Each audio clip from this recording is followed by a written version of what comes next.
குருவே சரணம். குருவின் திருவடியே சரணம். எவரை மறவேனும் குருவை மறவேன், எவரானை மறவேனும் குருவானை மறவேன். குருவே சரணம். குருவின் திருவடியே சரணம். கேட்டதை கொடுக்கக்கூடிய அனுராகினி யட்சினி. இந்த யட்சினியோட வல்லமை என்னன்னு கேட்டிங்கன்னா, இந்த யட்சினி உங்கள் கூடையே பயணம் செய்யும். உங்கள் வாழ்நாள் முழுவதும் உங்கள் கூடையே பயணம் செய்யும். இதற்கான தகுதி என்னன்னு பார்த்தீங்கன்னா, நீங்கள் ஒரு அம்பாள் மந்திரத்தை சித்தி பண்ணி வச்சுருக்கணும். அப்போ தான் இந்த யட்சினி சித்தி ஆகும்.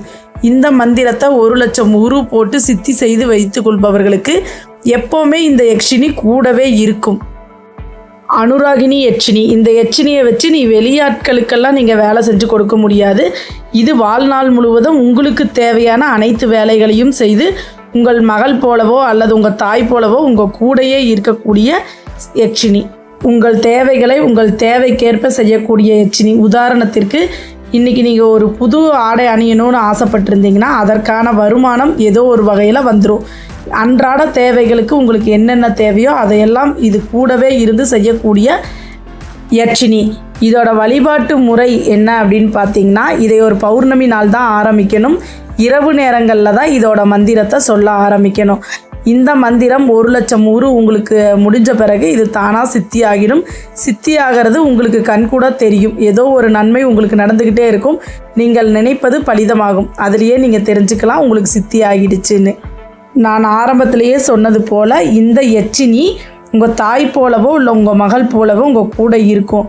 நீங்கள் அதை சரியாக கவனிக்காட்டி, அதற்கான பூஜை முறைகளை நீங்கள் சரியாக செய்யாட்டி அது உங்களை விட்டு போயிடும். எப்படி தாயோ தங்கையோ தனக்கு தேவையானதை செய்யாட்டி பிரிஞ்சு போயிடுறாங்களோ அதே போல் இதுவும் அதே போல் தான் சரியான கவனிப்பு இல்லாட்டி பிரிஞ்சு போயிடும். நிச்சயமாக 100% உங்களுக்கு ஒரு நல்ல வளர்ச்சியை தரும். நீங்கள் வளர்ந்து வந்த பிறகு எந்த காரணம் கொண்டும் இதன் பூஜை முறைகளை நிறுத்திடக்கூடாது. உங்களை எப்படி ஏணியில் ஏற்றி விட்டுச்சோ அதே போல் இறக்கி விட்டுரும். அதில் ரொம்ப கவனமாக இருக்கணும். நீங்கள் ஒரு சங்கல்பம் எடுத்துக்கணும். தினமும் பூஜை பண்ண முடியாட்டி வெள்ளிக்கிழமை பூஜை பண்ணுவேன் அல்லது பௌர்ணமிக்கு மட்டும்தான் பூஜை பண்ணுவேன்னு இந்த மந்திரத்தை ஆரம்பிக்கும் போதே நீங்கள் எப்படி சங்கல்பம் வைக்கிறீங்களோ அதை கடைசி வரைக்கும் தொடர்ந்து கடைபிடிக்கணும். இந்த மந்திரத்தை 21 நாட்குள்ள 1,00,000 உரு நீங்கள் சித்தி பண்ணிட்டீங்கன்னா கண்டிப்பாக உங்கள் கூட பேசக்கூடிய அனுராகினி யட்சினி.